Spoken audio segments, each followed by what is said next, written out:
მოგესალმებით. დღეს ჩვენ ძირითადად ვისაუბრებთ ეკონომიკური ზრდის პროგნოზებზე, რომელიც მოგეხსენებათ რამდენიმე დღის წინ გამოქვეყნდა. ეს არის ახალი პროგნოზი, ეს არის აზიის განვითარების ბანკის პროგნოზი.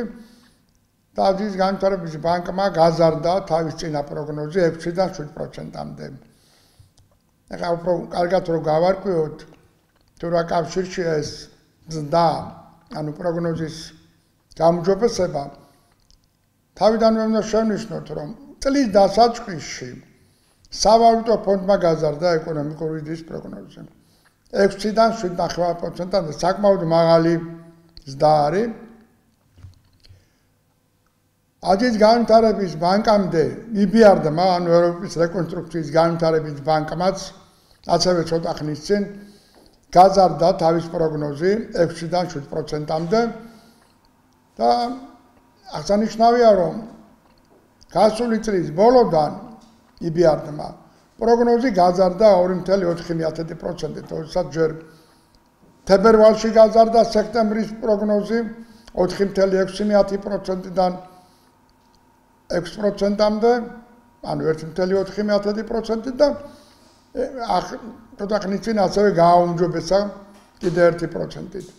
ეხლა ეს მნიშვნელოვანი არის ძალიან ბევრი ფაქტორის გამო. პირველი, ეს არის მოგეხსენებათ ადგილობრივი არჩევნების წინ გამოქვეყნებული პროგნოზები. ადგილობრივი არჩევნებს გულისხმობენ თვალსაზრისით, რომ სხვა პოლიტიკური ჯგუფების მხრიდან მოგეხსენებათ არის დაანონსებული მშვიდობიანი თუ არა მშვიდობიანი მწვალებში რევოლუციები, ხელისუფლების ცვლილებები და ამ შემდეგ. ბუნებრივია ეს პროგნოზები, თუმცა ცოტა ხნის წინ გამოქვეყნებული ერთდროულად EBRD-ის და აზიის განვითარების ბანკის აჩვენებს, რომ მოლოდინი არის საწინააღმდეგო პირიქით, არანაირი რევოლუციის მოლოდინი არ არის, პირიქით არის სტაბილურობის მოლოდინი. ისინი არ გაზრდიდნენ ამ პროგნოზს და ეს მოლოდინები, ეს ოპოზიციის ნაწილის ეს ფუჭი მოლოდინებია, რომელიც ასთანილია რეალობასთან და მე რომ ვკითხოთ არის არასერიოზულიც. ეხლა რაც შეეხება თვითონ ამ ზრდის შედარებას სხვა ქვეყნებთან. ბუნებრივია ჩვენ შევადაროთ რეგიონის ქვეყნებსაც და იგივე ევროკავშირის ქვეყნებსაც. ევროკავშირში ახლა მაისში გამოქვეყნა ევროკომისიის მოხსენება, ზრდა იქნება 2025 წელს 1.1%, საშუალო ზრდა არის. ცალკეულ ქვეყნებში ზრდის მაქსიმალური მაჩვენებელი 3.5%-ია, ხოლო მაგალითად გერმანიაში საერთოდ უარყოფითი მაჩვენებელი იქნება მიმდინარე წელს ეკონომიკური ზრდის. ანუ კი არ გაზრდება, პირიქით შემცირდება ეკონომიკა. არანაკლებ საინტერესოა, რომ თუ როგორი არის მაგალითად ევროკავშირის კანდიდატ ქვეყნებთან შედარება, გულისხმობ ბალკანეთის ქვეყნებსა და ყველა ქვეყანას, მათ შორის თურქეთს, აქაც ჩვენ გვაქვს ძალიან მაღალი ზრდა, იმიტომ რომ საშუალო მაჩვენებელი აქაც 2025-26 წლებში კი არ გაიზრდება, პირიქით შემცირდება 2.5%-ით არის ნავარაუდები. რეგიონში ჩვენ თურქეთსაც ვასწრებთ და 3%-მდეა დამოსალოდნელი, ასევე აზერბაიჯანსაც, იგივე აზიის განვითარების ბანკმა არათუ გაზარდა პროგნოზი აზერბაიჯანის, არამედ შეამცირა, უნდა აღვნიშნო და შემცირება არის აქ სხვა ფაქტორებით განპირობებული, მაგრამ მთავარი არის, რომ შემცირება ხდება.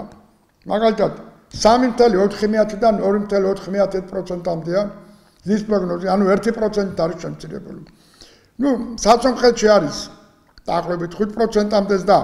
აქედან გამომდინარე, ჩვენ შეიძლება დავადგინოთ და დავასკვნათ, რომ საქართველოს ეკონომიკა ვითარდება არა მხოლოდ უკვე პირდაპირ უცხოური ინვესტიციების კონტრიბუციის შედეგად, რაც გასულ წლებში იყო და აქვე უნდა ვთქვა, რომ პირდაპირ უცხოური ინვესტიციების შეფარდება მშპ-სთან ჩვენ გვაქვს ერთ-ერთი ყველაზე მაღალი, რომელიც 7%-მდეა ევროკავშირის ქვეყნებში და ასევე შიდა რესურსების, ანუ ადგილობრივი წარმოების და მომსახურების ხარჯები.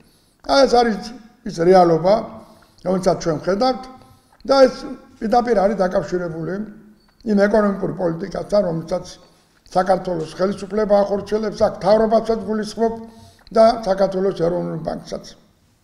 ამასთან ნიშანდობლივია, რომ ინფლაცია ამ წელს იქნება მიზნობრივ 3%-თან ახლოს, დაახლოებით 3.5% იქნება. ესეც არის მნიშვნელოვანი ფაქტორი, იმიტომ რომ ხშირად არის მაღალი ზრდა, ასევე მაღალი ინფლაციით არის განპირობებული და სხვა შორის ის მაღალი ინფლაცია ზეგავლენას ახდენს შემდეგ მაღალი ზრდის ნეგატიურ ეფექტს, ანუ ფაქტურად გაზრდის შემოსავლებს თავისებურად ანეიტრალებს. აი, ეს არის რეალობა, რომელიც ჩვენ შეიძლება დღეს ნახოთ, რომელიც დაკავშირებული არის ეკონომიკურ ზრდასთან. ამის შედეგია ზუსტად აი ამ ეკონომიკური ზრდის, თუ როგორი არის მაგალითად სავალუტო ბაზარი. სავალუტო ბაზარი ჩვენ ხედავთ, რომ ლარი არის სტაბილური და ეს სტაბილიზაცია მნიშვნელოვანია, იმიტომ რომ ზეგავლენაც ახდენს ინფლაციაზე მოგვეხსენებათ და ასევე მნიშვნელოვანია მოლოდინებიდან, რომელიც არის მოსახლეობაში. როცა ჩვენ საუბრობთ მოლოდინებზე, თავშევე აღნიშნე, რომ რაც რევოლუციურ მოლოდინებზე, ამის კარგი ინდიკატორი არის ხოლმე მოსახლეობის განწყობა, რომელიც აისახება საბანკო დეპოზიტების სტრუქტურაში. აი ხშირად როცა არის მოსალოდნელი ან არეულობა, ან დესტაბილიზაცია, მოსახლეობა აზღვევს ამ რისკებს და თუ თანხები აქვს აკუმულირებული სალარი ანგარიშებზე, გადაყავს სალარი დეპოზიტები უცხოურ ვალუტაში. ლარიზაციაზე აისახება ბუნებრივად ყველაფერი და ლარიზაცია გაზრდილია ბოლო ერთ წელიწადში, ბოლო წელიწად ნახევარში და არის უკვე 52%-ის ფარგლებში და ესეც არის ერთ-ერთი ნიშანი იმისა, რომ ქვეყანაში არის ძალიან პოზიტიური მოლოდინი ეკონომიკის განვითარების. კიდევ ერთი ფაქტორი არის, თუ როგორ ახდენს და ზეგავლენას საერთაშორისო სავალუტო რეზერვებზე. აი სექტემბრის მონაცემებით წლის დასაწყისიდან სავალუტო რეზერვები სარეკორდოდ 1.6 მილიარდი დოლარით არის გაზრდილი.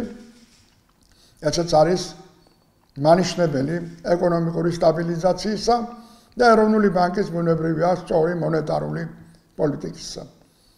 აი ეს შედეგები, რომელზეც ახლა ჩვენ საუბრობთ, არის მნიშვნელოვანი ქვეყნისათვის, იმიტომ რომ იგივე მაგალითად სავალუტო ფონდის პროგნოზით ჩვენ ასევე გვექნება ყველაზე მაღალი ზრდა სხვათა შორის, იგივე ევროკავშირში, მათ შორის კანდიდატ ქვეყნებში, უახლოეს წლებში, მე გულისხმობ 25-28 წლებს, უკვე 26-28 წლებს, დაახლოებით ჩვენ გვექნება 5.5%-იანი ზრდა.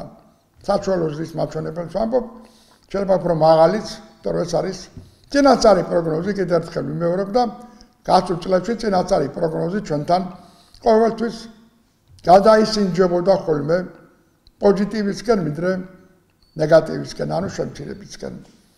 რაც შეეხება ისეთ ფაქტორს, რომელიც ზეგავლენას ბუნებრივია ახდენს ეკონომიკაზე, ეს არის სტაბილიზაცია და კიდევ ერთი მოლოდინი, რომელიც არსებობდა ნეგატიური სამწუხაროდ საზოგადოებაში და რომელსაც აკულტივირებდა ცალკეული ოპოზიციური ჯგუფები და მათი ექსპერტებიც, ანუ ოპოზიციურად განწყობილი ექსპერტები, ეს იყო ქვეყანაში შეიძლება მომხდარიყო საერთაშორისო იზოლაცია, დასანქცირება, მათ შორის ბიზნესის, რაც ბუნებრივია ეკონომიკაზე ნეგატიურად დაისახებოდა, ერთ ფაქტორი იყო სხვა შორის ის, რომ მოსალოდნელი იქნებოდა შეიძლება ყოფილიყო SWIFT-დან გათიშვა. ეს ძალიან ექსტრემალური მაჩვენებელია SWIFT-დან გათიშვა, იმიტომ რომ რუსეთის ბანკებიც კი ბოლომდე არ გაუთიშია SWIFT-დან სხვათა შორის, როცა საუბარი იყო საერთაშორისო სანქციებზე, მაგრამ მაინც რადგან ეს აზრის იყო საზოგადოებაში გარკვეული ოპოზიციური ექსპერტების მხრიდან მოწოდებული, უნდა აღნიშნო, რომ რომელ სვიფტიდან გათიშვა არათუ არ არის მოსალოდნელი, არამედ ეცაც არის თალკეული ფეიკი, რომელიც იყო თავაზებული თუ შემოგდებული. აი ამ დღეებში ეროვნული ბანკის პრეზიდენტი მოგეხსენებათ მონაწილეობს სვიფტის მიერ ორგანიზებულ ძალიან მაღალი დონის საერთაშორისო კონფერენციებში. არა უბრალოდ მონაწილეობს, ხაზი მინდა გავუსვა, ის გამოდის და გამოვა ერთ-ერთ თავად მომხსენებლად.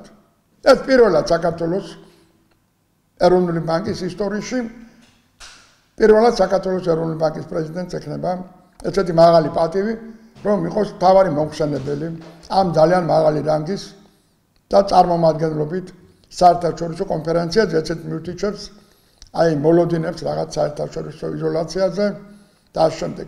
საერთაშორისო იზოლაცია რომ მოსალოდნელი იყოს ელემენტარულად არც სავალუტო ფონდი, არც ევროპის რეკონსტრუქციის განვითარების ბანკი და არც აზიის განვითარების ბანკი არ გადასინჯავდნენ და არ გაზდიდნენ 2025 წლის პროგნოზს და ჩვენ არ გვექნებოდა საშუალო ვადიან უახლოეს 3 წლის პერსპექტივაში ესეთი მაღალის და პროგნოზია, რა თქმა უნდა.